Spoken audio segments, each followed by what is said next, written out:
Pikachu Power Hour going on right now because Is there? I'm gonna be helping out Khaos, who is a Pikachu player from DFW. He also plays some other characters, like for example, you already see Sephiroth right now. We're about 40 seconds in, and I've already noticed something that I can help him with. Let me rewind. So Chaos starts off this game really well. He knows his timings of when he can get in on Young Link and when he can't because he's played with another Young Link for so long. Does this really good edge guard, tries to go low, unfortunate. Tries to do Sephiroth's recovery back, but he gets edge guarded early, right? So obviously that's a little tilting because you just went from the best position in the world, right? Your opponent's off stage, no jump, only their up B into the worst position, which is being on the other end of that and getting edge guarded and dying really early. So I was going to emphasize that whenever you're down, it's more important to go for the safest moves, right? Because you're already down. If you start committing and throwing out these large moves like F smash and counter and stuff, it's not going to be the most beneficial. And you can see right here, whenever he's playing, he goes for the counter on, I think it would have been a projectile.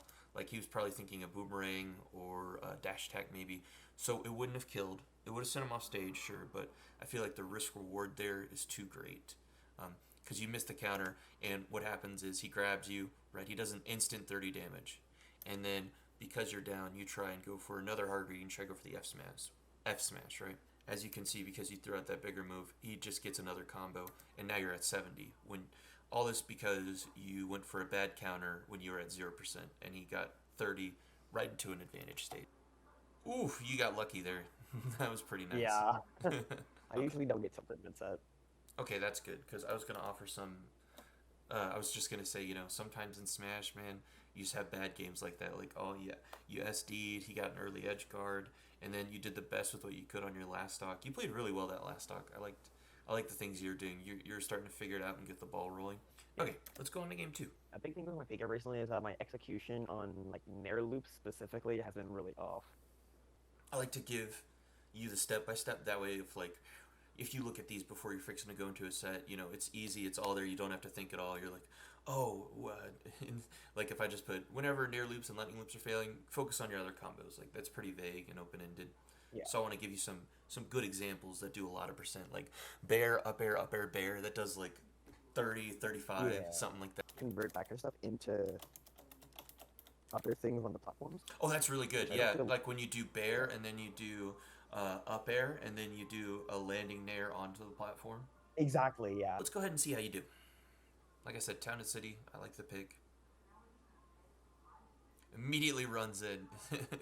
Okay, just a little zoning. Try and get through the zone. Yep.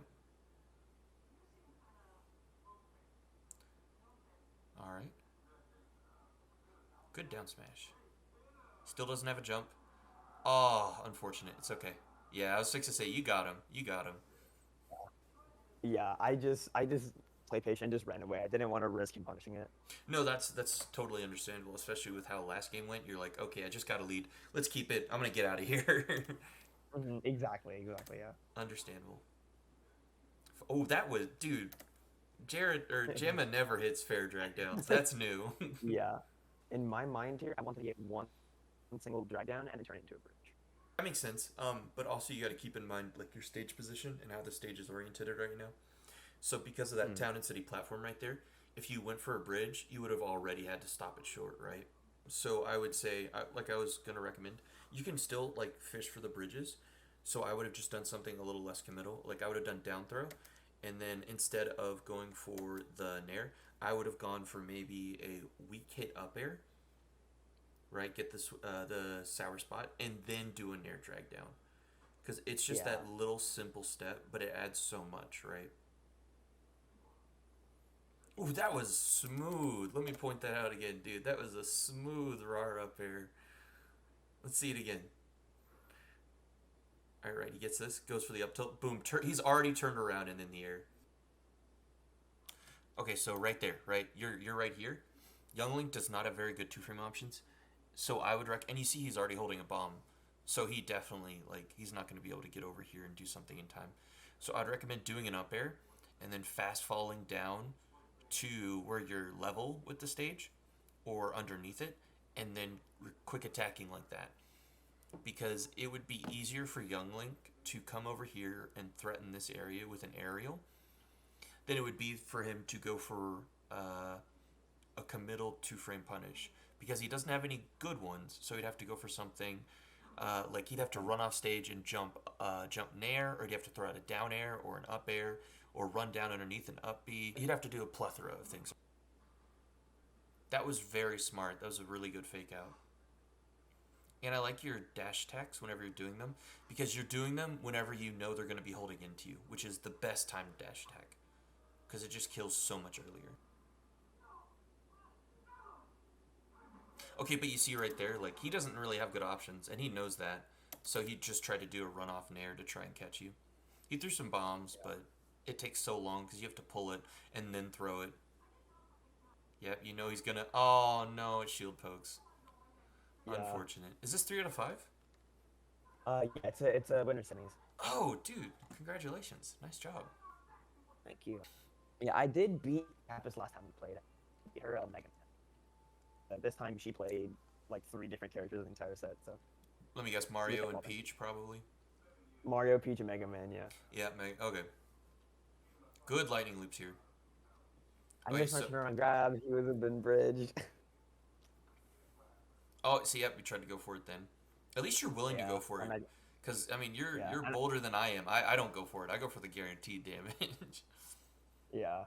I got the turnaround up air, too. The turnaround up air, like strong hits. I went for that.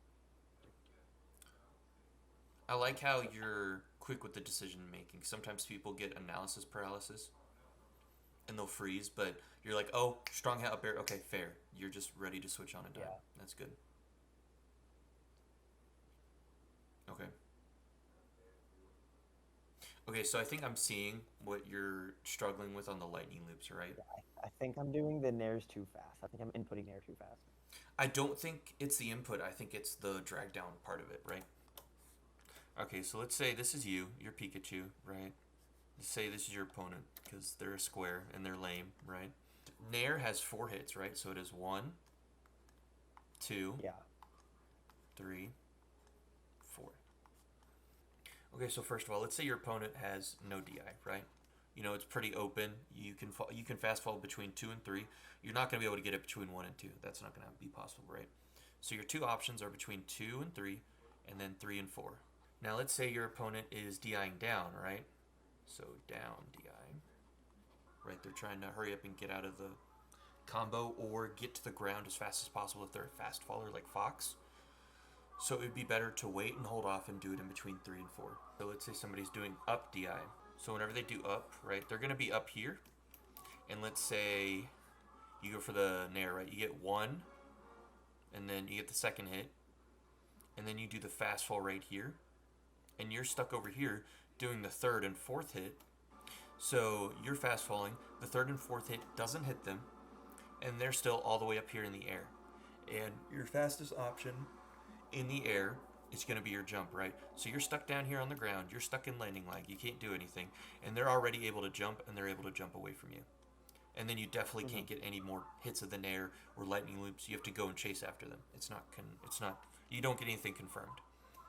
But whenever you wait for the 3rd hit, right? So you get the 1st hit, you get the 2nd hit, and then you fast fall on the 3rd hit. You're going to touch the ground. Then you're not going to have any wasted time because your move's getting towards the end of it. And then they're going to be right here with you, parallel to you, on as you're coming to the ground. The most amount of hits done between a move is typically the second to last hit of it. It's because there's more hits done on the second to last hit. That way the game can ensure that the last hit happens. Okay. See, he's at 2%. You're at 60. So you're at 59. You don't even have rage, right? You don't get rage until 60. So this is as basically as if you're doing a down throw at 0. And look at how high he goes. He goes so high. He should not be going that high. So that means that he's holding up. Yeah. So the best way to ensure that you get your next lightning loop is to fast fall in between the 3rd and 4th hit, where the maximum amount of hits done is. Oh, you tried, but the boomerang was in the way. That was good recognition, though.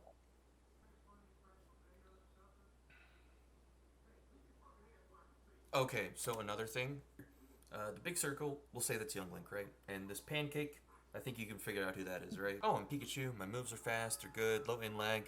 You know, I can just hold into people whenever I bear, and I can just go all the way over here and hit them, right? But bear is at its strongest on shield whenever you do it, and you hit them with the edge of it, and then you start drifting away. Sometimes you'll be over here. Sometimes you'll be right here. But you're too far into them when you should be hitting them with the tip of it and then drifting out. And you can see that in this example right here. So you can see right here, he nares you, and then you drift. You see how you're all the way over there on his shield, right? Like if we go to my picture, you're all. Oh wait. Yeah. You're all the way right here. Yeah. Which it would be way safer if you do this, because if you did this and then he goes for his up smash, you're already over here drifting away. It's not hitting you. And then instead you get to dash attack him or run up smash or whatever, because he just threw out a really committal move, right? Unless, of course, you're going to go for the fast fall and get the landing hitbox. That's like one of the few times where it's good to go for that. Very good quick attack. Oh, see, perfect. You did it right there. Awesome. You know, right? Exactly. Fast fall, boom. Perfect. A+, you passed the class. Okay, good. You're not just throwing yourself off stage. That makes me happy. Oh, no! Please tell me you win. Okay, good. You win the game. Good. I would have felt real bad if you lost because of that. I cannot believe that F smash missed.